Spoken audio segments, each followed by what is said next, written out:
Alright, so hello everyone. Um, Most of you will notice that this looks a little weird. It's because I recorded this, and in the PlayStation emulator, the volume auto resets every time you load up the emulator. And although I did know this, I had forgotten. So I struggled and recorded this entire episode, then went back and listened to it, and realized I had fucked up. And because I had struggled so much with it, I decided I didn't want to replay it. So here we go. Um, Intelligent Qube, as I probably stated in the first video, was a game that I had heard of and seen articles about back in like when Game Informer and magazines like that were still kind of relevant. Back in my high school time, so PS-1 era. Uh, but the thing is, I never knew anyone that really had it. I had a friend, Jesse, who had it, and as I had stated before, I had a one of those sampler demo things you got from like you either picked up in Funkoland or GameStop or wherever, that came with like 10 PlayStation demos and stuff like that. I had one for that, and I specifically remember I had that, and I think I had on the same disc it was the demo for Metal Gear Solid 1, and I played both of them a lot. But it was surprisingly hard to find this game, and nowadays it's nearly impossible without paying a ridiculous price, which really isn't worth. I like the game, but I don't want to pay $60 for almost any game. So yeah, I had beaten. Oh, and I should also note that in the first episode, I didn't actually know how to play the game. I thought I did, but I didn't. It helps when you go back and you look at the instructions. So the entire first game, or the entire first stage, I beat without using what you're seeing me doing here, which is using the green explodey thing, which anytime you capture a green block, you can then in turn hit the Y button or triangle on the PlayStation button, and it will erase a 3x3 grid, and basically just makes the game a whole lot easier. But because of the black blocks you see there, it puts a whole new strategy to it, because anytime you take one of the black blocks, one of the bars, or one of the horizontal lines behind you disappears, and as you're seeing in the sped up first few tries, it happens a lot. So yeah, I did finally beat this, but I sped up, like I screwed up so many times that I decided to just speed up every playthrough except for the one that I completed. So you're gonna see quite like, I think the original recording was like 30 minutes, but because of me speeding all these up and cutting out a few unnecessary things, I think I turned it into 14 minutes. So it became okay. And I also learned in this playthrough, and I don't know how I didn't understand before, that the bar up in the left-hand corner, those 4 blue blocks, I didn't understand what that was. And upon and also in the top right-hand corner, the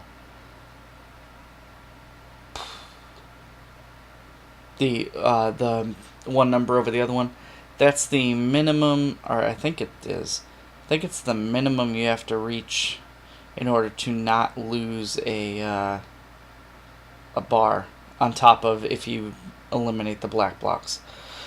At least that's what I think. But anyways, the blue bar, or the blue bars up in the top left-hand corner, every time I run out of blocks on these grids, and like right now, I'm going to get rid of these blocks, and you're going to see the new staircase thing come forward. Every time I clear the area, a new blue thing ends up there. So the goal is to get basically through 5 waves of this. And it, as you can see, it gets considerably hard. I am recording this actually after I already played and beat Stage 3, so it's a little weird, but I haven't done anything past that yet. So, in due time, I want to continue this if I can.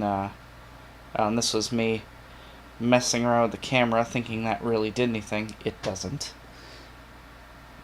But yeah, so I haven't gone any past Stage 3 yet. And I'm going to try. Not saying I'm going to succeed, because I've already had enough difficulties with this game. Apparently I'm not smart enough. So yeah, that's essentially all that's so this is slowed down, so this is actually the one I beat. So, you get to enjoy this. In the meantime, I guess I don't really have much else to say about this. In the meantime, since I've stopped doing this, so it had been a while since I'd done anything solo, and I wanted to do this, and I had actually recorded a couple episodes of the less than stellar PlayStation 1 survival horror game, Martian Gothic, if anyone's heard of it. It's basically built using the Resident Evil 2 engine, and the voice acting is on par with Resident Evil 1, so bad. But it was another incident where I recorded in a situation I shouldn't have been recording in. In this case, it was later in the evening with a window open. Wasn't thinking about it. And so I record an entire... I played for a while. I was playing for like an hour.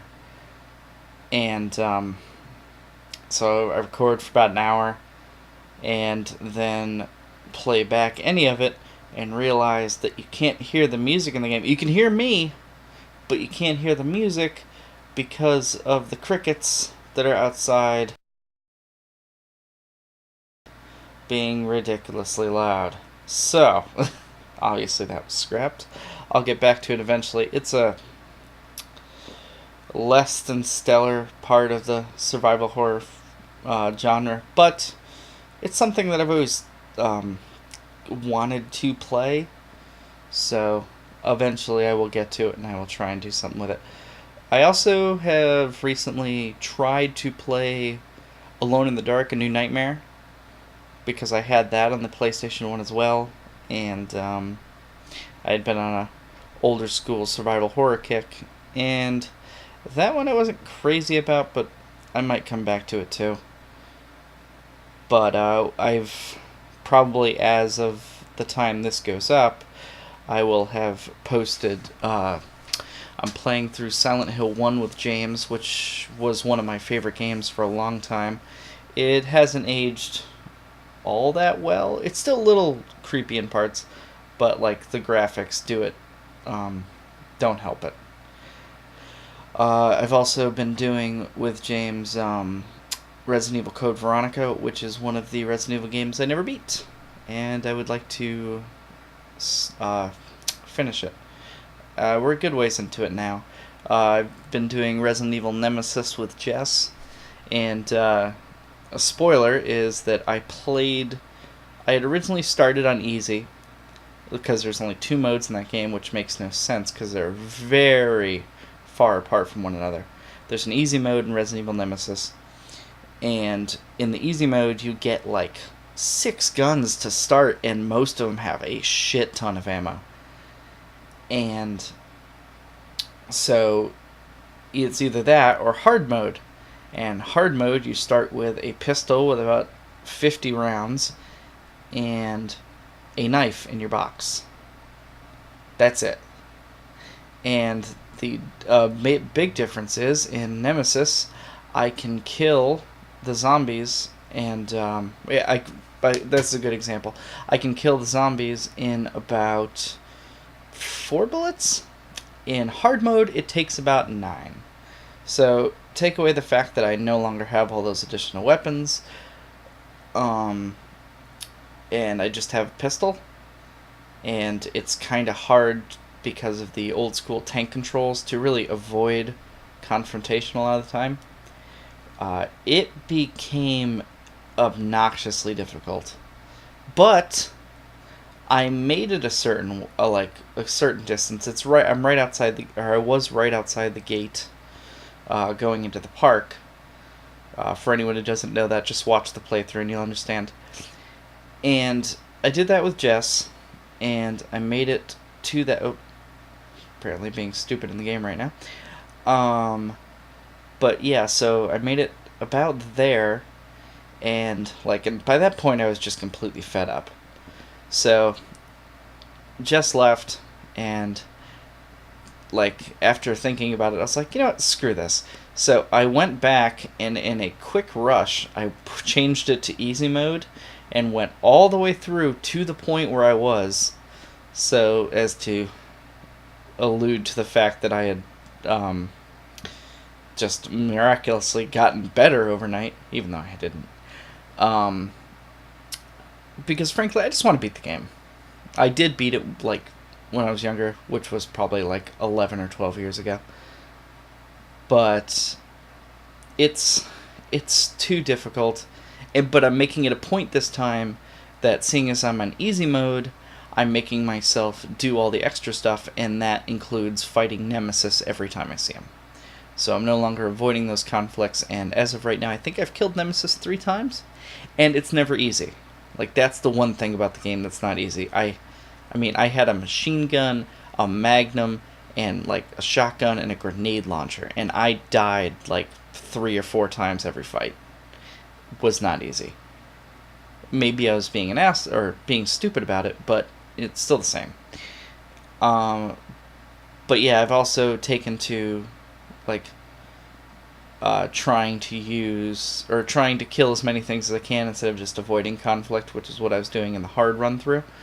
So I've been just trying to kill everything, and because of that, I had all the other weapons, so I was in turn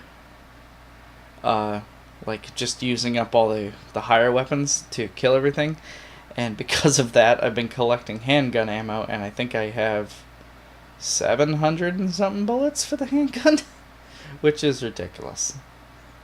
But I think the idea of ending up in I don't think I'll end up in a situation like that, but ending up in a situation where I have to fight Nemesis with a handgun is a prospect I don't want to deal with. But anyways, that's about it for that sort of stuff. I don't think I screwed up here.